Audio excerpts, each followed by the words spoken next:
আসসালামু আলাইকুম সবাইকে। আশা করি সকলেই ভালো আছেন। আজকে কথা বলবো পার্সোনাল ফাইন্যান্স ম্যানেজমেন্ট ব্যাপারে, অর্থাৎ আপনার ব্যক্তিগত টাকা পয়সা ম্যানেজমেন্ট।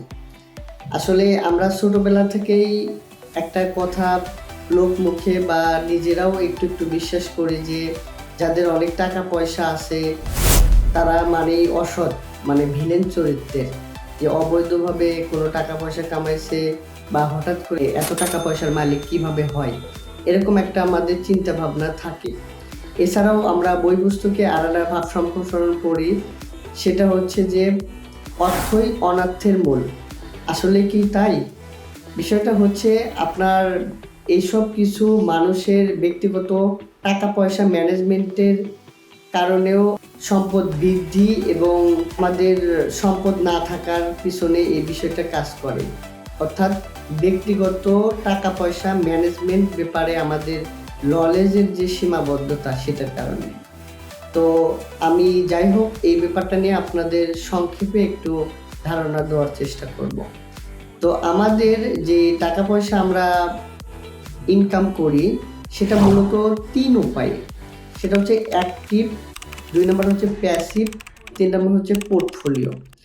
অ্যাক্টিভ হচ্ছে আমরা যে সময়টা যে কোনো প্রতিষ্ঠানে, জব হোক, সেটা হচ্ছে ব্যবসা বাণিজ্য হোক, আরও অন্য কিছু কারণে অ্যাক্টিভ, মানে সময়, একটা সময় আমরা সার্টেন টাইম ওখানে দিই, ওখান থেকে যে ইনকামটা পাই সেটা হচ্ছে অ্যাক্টিভ ইনকাম। তো এটা মূলত আমরা যতক্ষণ শ্রম দেবো তার বিনিময়ে আমরা একটা বেনিফিট পাবো। আর দুই নম্বর হচ্ছে প্যাসিভ ইনকাম। প্যাসিভ ইনকামটা হচ্ছে আমরা একটা নির্দিষ্ট সময় কাজ করব, কিন্তু এটার বেনিফিট আমরা অনেক সময় ধরে পেতে থাকব। প্যাসিভ ইনকামগুলোর মধ্যে হয় বই লেখা। আমরা যে যে একটা সময় বই লিখব এবং এই বইটা যে কোনো পাবলিশারকে দিলে সেখান থেকে যত কপি ছাপা হবে সেখান থেকে লেখক একটা কমিশন পায়, বা আমরা যদি ব্যক্তিগতভাবে করি এটা একটা ইনকামের সোর্স, প্যাসিভ। তারপরে ইউটিউবিং, আরো অনেক ধরনের হয়ে থাকে। তিন নম্বর হচ্ছে পোর্টফোলিও। আর পোর্টফোলিওর ব্যাপারটা হচ্ছে যে আমরা যে ইনকামটা করি এটা কোথাও না কোথাও বিনিয়োগের মাধ্যমে যে ইনকামটা আসে, সেটা হতে পারে ল্যান্ডে ইনভেস্টমেন্ট, বিভিন্ন রিয়েল এস্টেট প্রজেক্ট কেনা, বন্ড ইত্যাদি, সঞ্চয়পত্র, আরো অনেক ধরনের হতে পারে। যে আমাদের সার্টেন টাইম একটা আমাদের টাকা থাকে, সেই টাকাটা হচ্ছে বিভিন্ন জায়গায় বিনিয়োগের মাধ্যমে যে আমাদের ইনকামটা আসে। এই গেল আমাদের হচ্ছে ইনকাম আসার সোর্স, বা এইভাবে মানুষের মূলত ইনকাম আসে। এবার আসি হচ্ছে যে আমাদের হচ্ছে ব্যয়, আমরা যে যে কাজে টাকা পয়সাগুলো ব্যয় করে থাকি সেটা। তো আমাদের সেক্ষেত্রে হচ্ছে এক নম্বর হচ্ছে অ্যাসেট, দুই নম্বর হচ্ছে লায়াবিলিটি। অ্যাসেট হচ্ছে ওই সমস্ত সম্পত্তি যেখান থেকে আমাদের পরবর্তীতে ইনকাম আসে।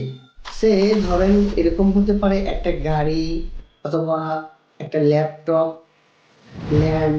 যে এই আপনি হচ্ছে একটা গাড়ি কেনার পরে আমরা যদি এটা বিভিন্ন ভাড়ায় চালিত করি সেখান থেকে মান্থলি আমরা একটা বেনিফিট পেতে পারি।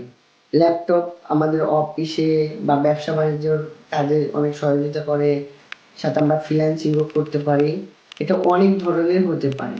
সেম ওই জিনিসগুলোই, যেমন ল্যাপটপ বা গাড়ি, এই জিনিসটা যদি আমরা হচ্ছে যে শুধু গান বাজনা অথবা হচ্ছে যে বিলাসিতার জন্য গাড়ি ব্যবহার করি, ওটাই আমাদের হচ্ছে লাইবিলিটিতে পরিণত হতে পারে। অর্থাৎ লাইবিলিটি এমন একটা জিনিস যেটা থেকে আমরা কোনো বেনিফিট পাই না, সেখানে শুধু সম্পদ চলে যায়। আমরা যে ব্যক্তিগত দৈনন্দিন জীবনে যে খরচ করা হয়, আমাদের খাবার দাবার বা হচ্ছে বাসা ভাড়া, কাপড় চোপড়, পোশাক আদি, লাক্সারিয়াস জীবনযাপন। কিন্তু বিষয়টা হচ্ছে যে মানুষের যে দৈনন্দিন খরচ করতে হবে না এমনটা না, খরচ করতে হবে। তবে বিষয়টা হচ্ছে যে আমরা যদি লাইবিলিটিতে একটু কম খরচ করে অ্যাসেটে যদি মনোযোগ দিতে পারি, যেটা থেকে আমাদের সম্পদটা আসবে।